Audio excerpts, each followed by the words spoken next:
Love. A condition that's not so horrifying, but it's a condition that can go through and break through any boundaries. Love truly conquers all. It's what TV shows and movies and books and even comic books tend to teach us. However, can love be strong enough to break a boundary? Can love be strong enough to break a disease? Can love be strong enough to teach a member of the undead to love one of the members of the living? This is an idea and a concept behind one of my favorite horror comedies ever made. Also, horror, the romance comedy. It's a weird subject, but we're going to be talking about one of my favorite horror comedies, known only as a title between a zombie and a human girl. Yes, that's right. Today I'm going to be talking about and reviewing. Is definitely dead. Jesus, these guys look awful.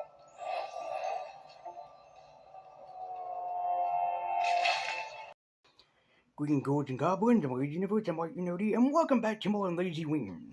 Today I'm reviewing my favorite horror comedy, Warm Bodies. Admittedly, when I heard about this movie a long time ago, I gave it a chance and really was interested to check it out. And at one of my old thrift stores that no longer exists, I actually found it for $3 and picked it up. And wouldn't you know it, I absolutely fell in love with this movie to begin with. It's funny, charming, and quirky. It also comes to us by a book of the same name, and this is written and directed by Jonathan Levine. I don't know anything else that Levine had worked on, but this seemed pretty good. As it says on the back, an unlikely romance between a beautiful human teen and a sensitive undead slacker. So, does this sound like perfect romance fodder for you? Well, I'm still gonna review it, but I'm gonna warn people right now in case if you want to watch this movie, you might want to skip out because of the spoilers. However, since I'm trying to involve more people to watch this movie, please stick around. I promise I won't spoil a bunch of it for you. So, let's go.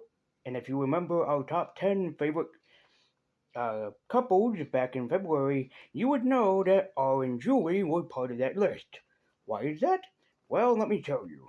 This is going to be our riff and review of Warm Bodies. So grab your partner, get comfortable, and be prepared to join the apocalypse and member of the undead. Because you love each other that much. And welcome to my review and retrospective of Warm Bodies. We begin with after the world going completely straight to hell, as we are introduced to a zombie known only as R, played creatively by Nicholas Hoult. As Nicholas points out, there's not much to being a zombie. Not much has changed.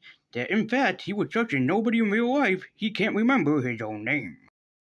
But he loves collecting things from the outside world. In fact, he has his own little mini collection inside of an airplane where he basically keeps his seclusion and away from the zombie life. He meets up with another friend of his, M, and basically he tried to convince him that they should go to the human world and basically raise some hell because they're zombies. But as R points out, zombies are insanely slow, so by the time that they get to the humans, it will be a long time away from now. However, we see the human side of things, and things are mostly going well for the humans. They send out scavengers every once so often so they can look for supplies that others need. One of the people leaving just so happened to be Julie, as they are interrupted and met by a man who would tell them that they would go to the outside world and that they would return with what they need. So Julie and her friends venture out to try to discover what they can and bring back what they can. That is until they realize that they're suddenly not alone and zombies are there. And Julie's boyfriend is the one and only one that's gonna go and check out the noise. And if you know anything about horror movies, he suddenly is attacked by a horde of zombies and smacking R first. It is until R is infatuated by Julie. Yes, that's right. He has his only Barbie sees Ken for the first time reference from basically Toy Story 3.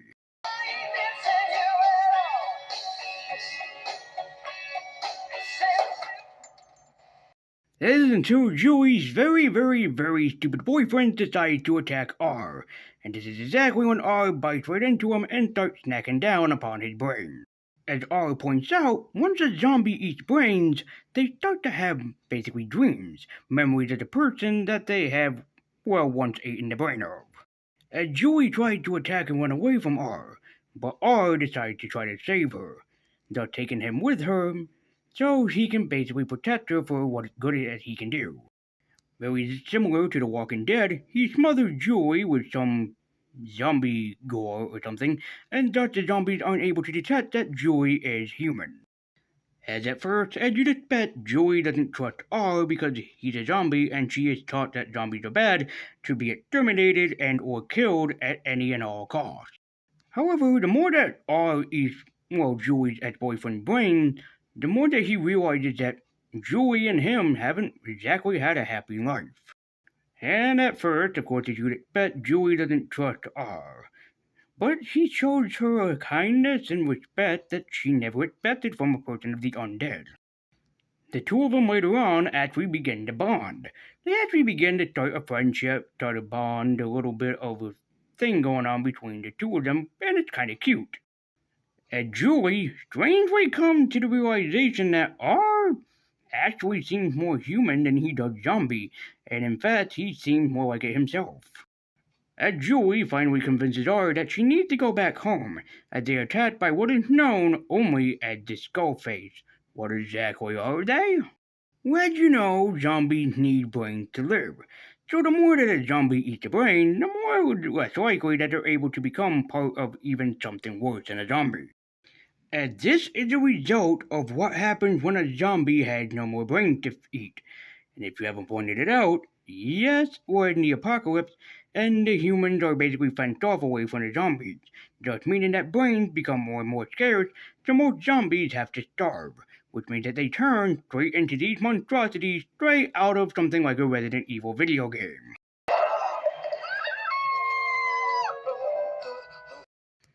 The two manage to escape the onslaught, with some help from some other zombie friends, especially M, as the two of them run off to wherever that they can. As for temporarily, the two end up inside of a house for safety and seclusion. The house is unoccupied, but of course they can take shelter at least for the night. However, while in a bedroom together, they suddenly realize that in wet clothes it seems like a bad idea, as Julie decides to undress in front of R. Holy shit.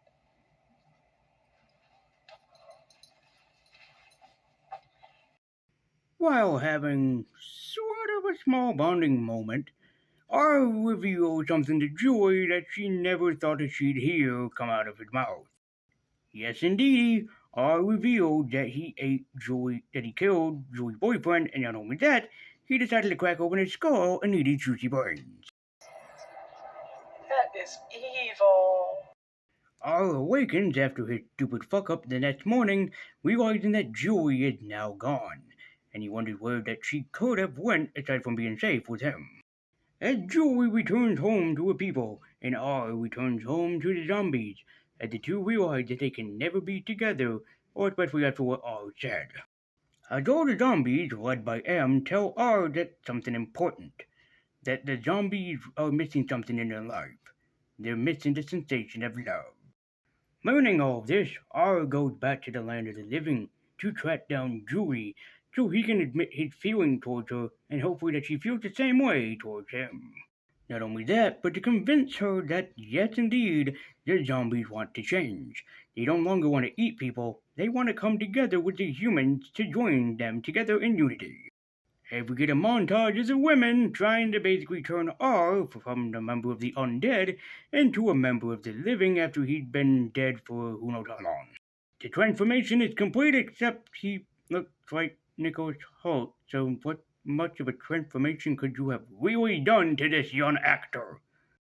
However, R is worried to try to convince Julie's father that the zombies want to help instead of, want to eat them all.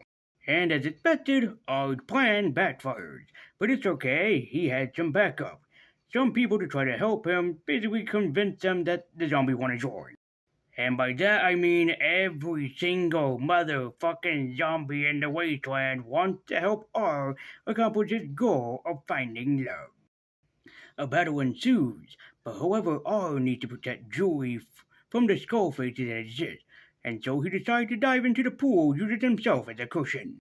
The plan worked, but however for all, he drowning and dying at the bottom of the pool.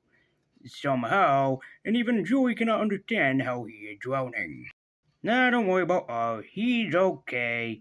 In fact, he wasn't actually drowning because if you forgot, he's a member of the Undead, as the two share a passionate and romantic kiss. That is until R gets shot by Julie's father. Yeah, he wasn't convinced that R was, well, becoming one of the living, and yeah, he shot him. And weirdly enough, R yet did transform back into a human because he's bleeding. Something that he hasn't done ever since he transformed into a zombie some odd years ago. Well, now I'm convinced. I'm not too far off with that clip either. No, Julie's father believes that he is convinced that now R is officially now human, whatever happened to him. As the humans and zombies work together to basically take down the Skullfaces and thus lead the world into such a great monopoly that in fact the Skullfaces basically died off because they had no zombies to eat. And the world ushers in this brand new utopia that they have just created. A utopia of zombies and humans, but the zombies are trying to become more human. And Julie asks R if he'd ever want his name to be revealed, meaning does he ever want his identity to be found? And he said no, he's happy being called R. And so our movie ends with a creative metaphor of the boundaries of love being broken down as the wall collapses and no longer will the humans have to fear the members of the living dead. If you're wondering what R's name is, Rutabaga. I don't know what R's name is. I just like the word Rutabaga. And so that was Warm Bodies, and I honestly really do like it, and I hope that I have invited some people in on it. Nicholas Hoult is amazing in the role, and if you don't think the guy that played Beast, or most notably probably now Lex Luthor, to play a zombie, be prepared to be surprised.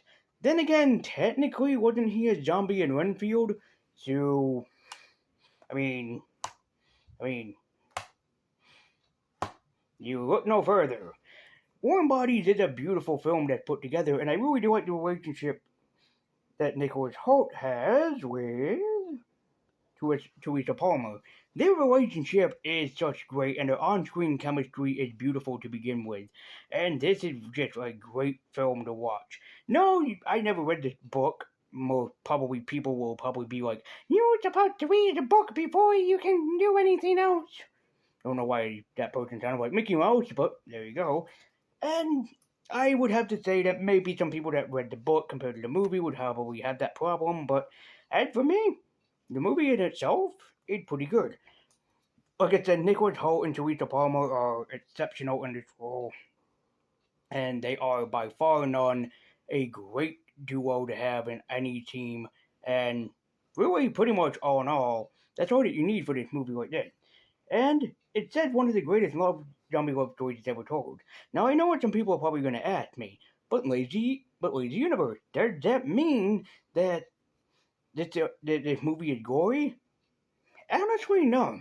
There's only a few spots where there is some blood and gore, but mostly it's not really as bloody and gory as something like, say, Candyman or Nightmare on Elm Street or Halloween or even any of the Friday the 13th movies. So you don't have to worry about that. Yeah, the film is rated PG-13, but that's only because of some zombie violence, like, for example, when R killed Julie's boyfriend in the beginning. That's it. Also, probably also the Skullface's designs, but that's just me. But aside from that, it's a really damn decent film, and especially if you have kids that want to get into horror, this might not be such a bad film to start with. And no, don't worry, the actress Teresa Palmer never officially got undressed. She only got into her bra and underwear, but you don't really get to see anything aside from the back of her. So you don't have to worry about that, parents, about like censoring your kid going, "No, you can't see this." So, Warm Bodies is an exceptionally great film, and it definitely is one of my all-time favorite zombie movies and romance comedies. Since such, I have to give it a Funko Pop rating, as I feel this is an appropriate rating for this. Warm Bodies is such a marvel, it's special, it's amazing, and it's awesome in its own unique way. And that is why Warm Bodies gets the Funko Pop rating of a Ms. Marvel.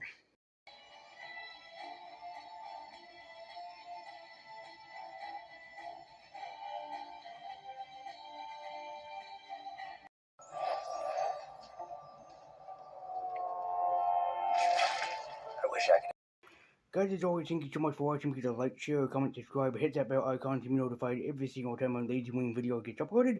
And let me know what your thoughts are about Warm Bodies in the comments down below. And also, have I intrigued you to watch this movie? I'm serious for a bunch of people that are like squeamish to horror. It's like, you really don't have anything to worry about. Just take my word on it. You can watch it, and if you're traumatized, then you can come back and blame me. But Nick, like I said, it's just a great movie and it's a marvel to experience. So what are you waiting for? Check out Warm Bodies now. I have wanted to review this movie ever since I saw it a couple of years ago, so finally got around to it. So please do and check out Warm Bodies and let me know what you thought in the comments down below. So thank you guys so much for watching. Be sure to like, share, comment, subscribe, and hit that bell icon to be notified every single time a video gets uploaded. And follow me at Twitter with the link in the description down below. So thank you guys so much for watching. I believe you boys have what keep it on. And next time, we'll be taking a look at technically a horror remake, but a horror remake with a very unique twist put on it. You'll see what I mean. So, thank you guys so much for watching. I'm Lazy Boy, Top White Nerdy, keep it on. And until next time, guys, and as always, take care and stay spooky.